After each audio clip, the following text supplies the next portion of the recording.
Questions. Good questions. Go ahead. Talk to me. Well, what stood out when you watched the film? We made a lot of bonehead penalties. We had I think 3 or 4 massive penalties that led to points.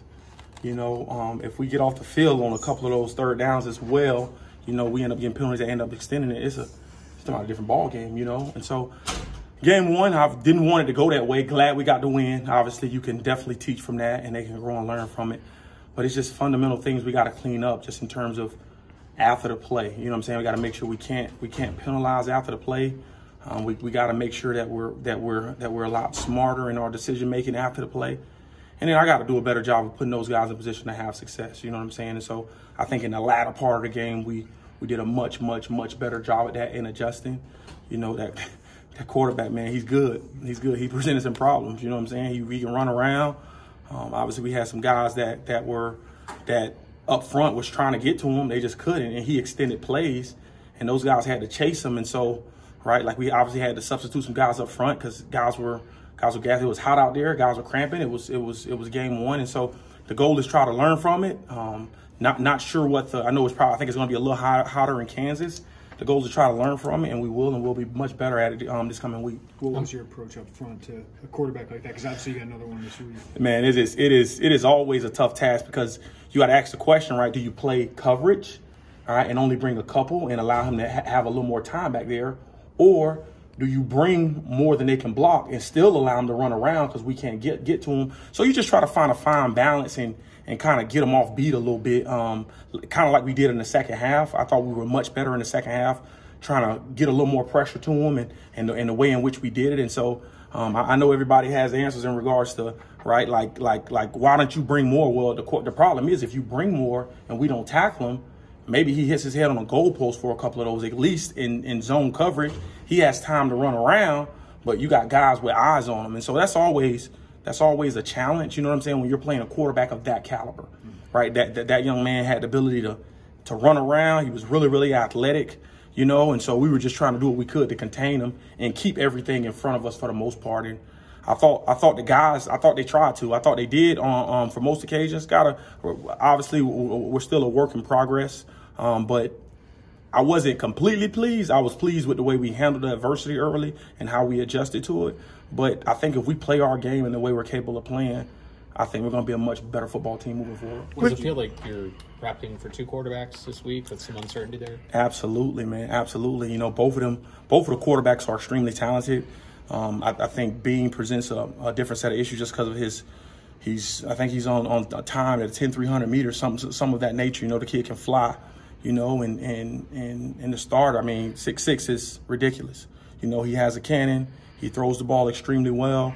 He makes all the throws. It's times in which obviously their offense is catered around the quarterback system and finding the right guy. And so we're preparing for both of them because we're not sure. We're hearing things, but not really sure. I think they do a really good job in having a 2 quarterback system because they play both of them. Sometimes they're both on the field, and our goal is to try to stop them whenever we can. So another task this week with a really good quarterback, but that goes without saying, right? Like, we're going to play good quarterbacks every single week, and each one of them are going to present us a different problem, and it's up to us to make sure we're ready and prepared for it. What did you see out of McCantos, especially after T-Strain goes down with that concussion in the second half? Yeah, I thought he handled it pretty well, man. Obviously, I think he could put himself in better positions at times in terms of fundamentally, and I got to help him do that just in regards to our coverage. But he didn't waver, man. He was extremely confident, and I think at some point in time when the year goes on, we're going to need that young man. Like I told all the young DBs before we played, I think on Thursday night, something's going to happen to where we're going to lose somebody for a quarter, a half, or maybe even a game, and somebody's going to have to step up, so you have to be ready. And halftime, we had a guy go down, and somebody had to step up, and I thought he did a good job at that for the most part.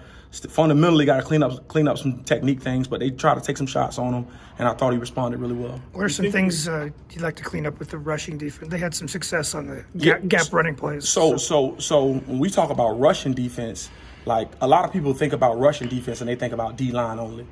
Well, that ain't how our defense is structured. Rushing defense is all inclusive. Only people who are not included in rushing defense from time to time are the corners. All right, rushing defense involves all those 9 guys, right? So for what the average fan may see on TV, right, the D-line may not do this, a D-line may not do that. Where's the safety at in that fit? You know what I'm saying? Because our safeties are tied to the box a lot of times. And so I have to do a better job in making sure our secondary guys are crystal clear on their job description, their assignment when they're in the when they're at linebacker depth and they're in the run fit. You know, and so obviously, right, like who would have thought, right, Toledo would have the mindset to come out and run the ball against us, right? Salute to Coach Candle in that regard. But we just got to be better. We just got to be better. We got to be cleaner. And I have to be able to see things faster and adjust to them faster and put our guys in a better position. Do you think you're going to start having guys campaigning to move to free safety? That started life as a wide receiver? Probably, man. It's the coolest thing in the world, right, from Miles Scott, because I've told every young man in the secondary, like, all you have to do is listen to us.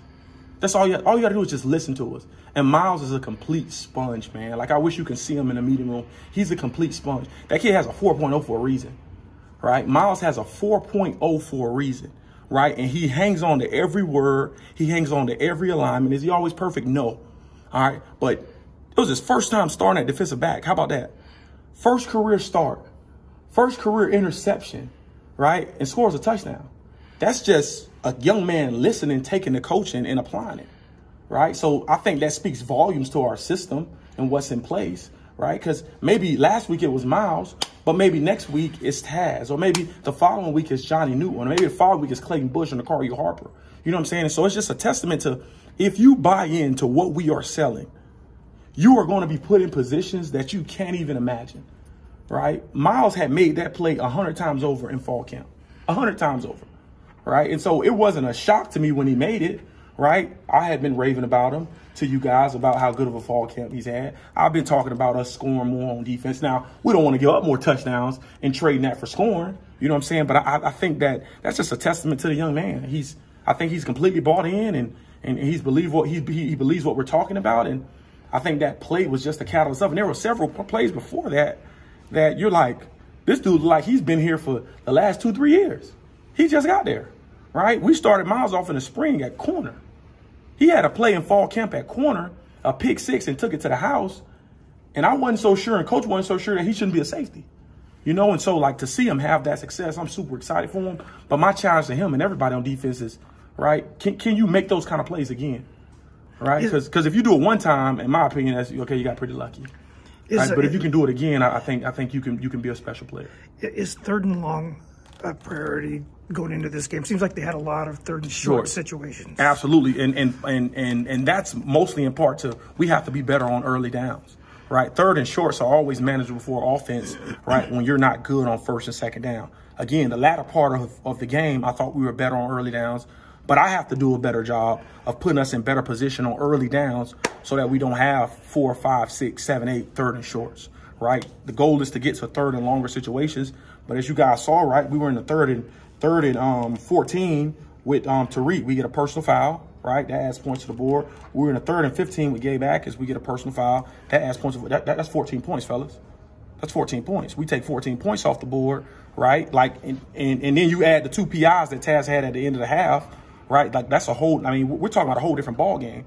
So we got to be cleaner in everything that we do, right? Early down, 3rd down, right? Cleaner in our technique so that we don't get penalties, cleaner after the whistle, and in hopes that gives us a better chance to play the ball that we're capable of playing defensively. Aaron, do you get a sense that you and JMO are convinced that Johnny and Keith are bought into this early rotation that you want to do with them? Because I know that they want to get on the field as much as possible. Oh, absolutely. And so I think part of the thing that we were dealing with the other night is, right, you're chasing a guy for more than 3 to 4 seconds, okay, right? And so, like, that won't be the rotation every game, but since I've been here, that's the most athletic quarterback that we've ever seen, like, by far.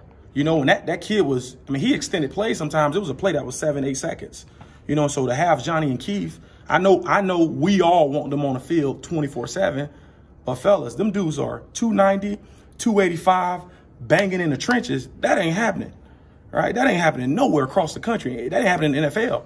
And so you have to be able to rotate guys, right, to keep them fresh so that when we do get to the latter part of the game, they can play those significant snaps. And so I thought we did a good job at subbing them, but that was more so to just try to keep them fresh because this quarterback, I mean, he just created some issues just running around the pocket that was relatively hard and challenging, and obviously, right, those guys up front, they get tired a little faster than those guys on the back end just because of their size. One more question. Another, regardless of who plays quarterback, both of them can make plays with their feet. What can your outside linebackers take from Saturday into that game in terms of what they learned? Right. Well, I think all of it, at the end of the day, all of it, I think, starts with me as the play caller, right? I have to do a better job of putting those guys in a better position, whether to rush the passer or drop, right? We may have to tweak some things defensively in terms of our scheme, you know, when we're playing guys of that stature, you know, but I thought they tried to do their job. Like, those young men didn't do nothing outside of but their job. When they were asked to drop, they dropped. When they were asked to rush, they rushed, you know. And so that falls on me in large part, right? Just putting them in a better position, right, when we're playing guys of those calibers, right, to have success.